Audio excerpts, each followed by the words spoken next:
So the day that this video will be released will be the 10th of September, which will mean it has been 7 years since my first ever dream journal entry, which means it has been 7 years since the beginning of my lucid dreaming journey. So I kind of just wanted to make a video about that, talk about the last 7 years and what I've learned, I suppose, over those years. So I think I learnt about the term lucid dreaming sometime in high school, and I never used to go to proper lessons in high school because I wasn't very well, and thankfully my high school had like an area for kids with various issues, from sort of behavioural issues to mental health issues, to go and do their work in there and have support there.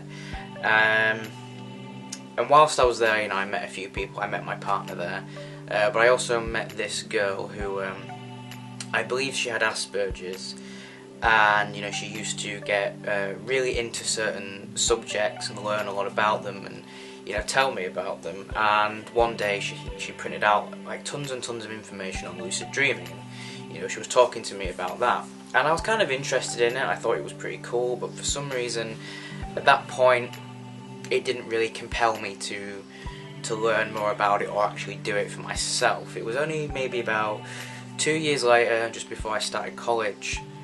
Can't for the life of me remember how, but lucid dreaming suddenly, came back into my life.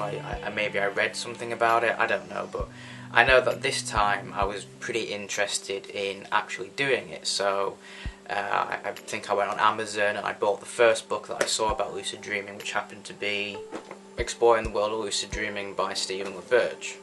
And straight away, after reading a couple of chapters, I was really excited for lucid dreaming, and I bought a notebook and I started journaling my dreams.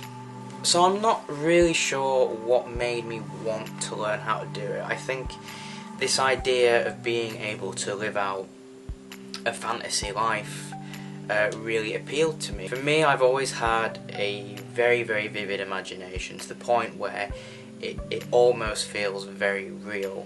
And there are good parts of that and bad parts of that. I guess the good parts is, it's kind of helped me become a creative person, and it's something that provides a lot of comfort and joy and experiences, I guess. But the negative side of that is sometimes I can get very drawn into it, and I guess confuse reality with my own reality, I guess. So there are good and bad parts of that, and I think with the lucid dreaming, for me, it was at a time where I really wanted to be in my own world, like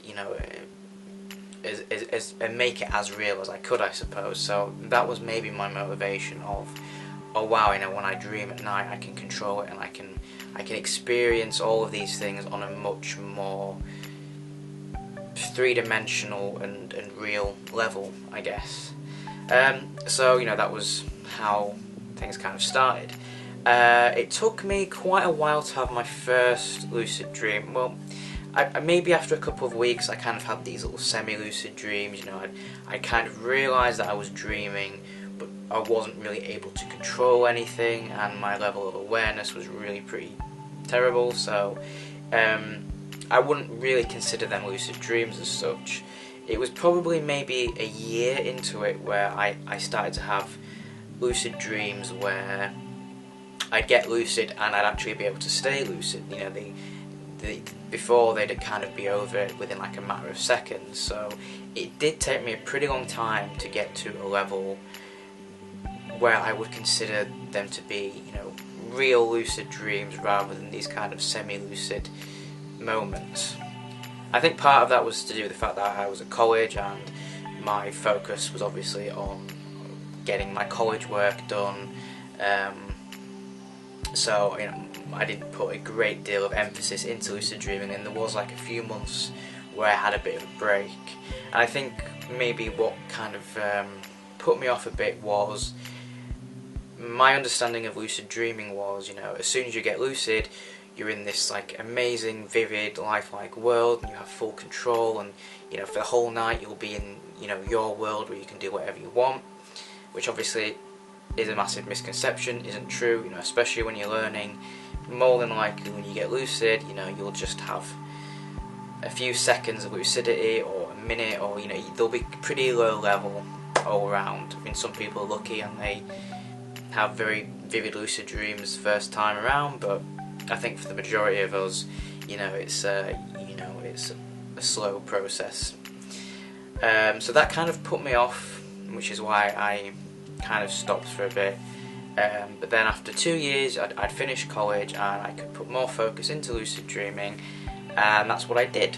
So as with the majority of people, you know, it was all about living out a kind of fantasy life.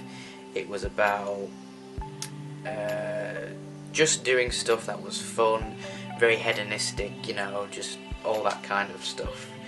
I think it was maybe 2013 when I first realised that, okay, maybe I could use lucid dreaming for something more than just fantasy. Maybe I could really use it to benefit myself, and that's when I started doing this stuff around mental health, particularly around voice hearing, because I hear voices, and you know, I did all the exploration into why I hear voices, maybe, you know, some of the reasons behind that, perhaps what some of those voices represent. You know, I was trying to explore it on a more psychological level, I suppose, and that's when I started doing all of that, and I learned a lot about myself. I had a new way of looking at my issues, and, you know, it became very apparent to me that lucid dreaming really was a great tool for that. You know, not necessarily with mental health, but just, you know, exploration and personal growth and all of those things. And that's when I became slightly more passionate about talking about it and writing about it and trying to help others with it, I suppose. So now, you know, it's 7 years on, and it feels weird to think, you know, I've been doing this for 7 years, and in many ways, you know, I still haven't quite achieved the things that I felt I set out to achieve. I mean, for example, again, one of the things I kind of believed to begin with was, you know, that when you're in a lucid dream, it lasts for hours and hours and hours. And there have been times when I've had lucid dreams that feel like that, where it feels like I have been there for a long time. I've managed to do a lot in those dreams. I've managed to keep a pretty consistent level of awareness and control throughout the dream. But, you know, more often than not, these lucid dreams will be a few minutes long, and you might not be able to have, you know, a consistent level of lucidity or awareness throughout that dream. And even though, you know, you can obviously control lucid dreams to a degree, it's rare that you have full control. You know, a lot of the times, you know, if I want something to happen, it doesn't always happen. You know, I kind of feel like you have to kind of balance things out a bit, you know, allow the dream to kind of take you where it wants to take you, at times anyway. And another thing I thought I'd never ever say is that quite a lot of the times I will wake myself up prematurely, I suppose, from the dream, because maybe I've found something that I don't want to forget, and I need to make sure that I wake up and write it down. So, you know, strangely, there are times where I've cut a lucid dream short, and just to make sure that I write down and remember what happened. So what does the future hold for me and lucid dreaming? Well, I'm still going to continue down that route of personal exploration and mental health, and I guess trying to share more about that, do more work around that, and hopefully, if possible, you know, help other people in similar situations, I guess. I'm going to continue to build Eden. I've spoken about Eden before. It's a dream world that I started building 4.5 years ago now. I've made a couple of videos about that, you know, you can find them, but I'm going to be working more on that, and I think doing a lot of artwork based on those things.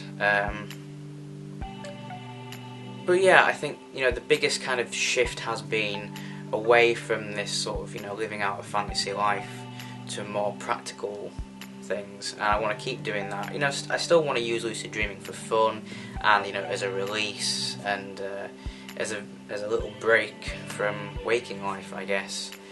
But, you know, I'm definitely interested in just exploring it and, you know, and pushing it to the limit and just, you know, finding out just how, you know, how much we can use lucid dreaming to better ourselves, I suppose. So that's it for today, guys. Thank you very much for watching.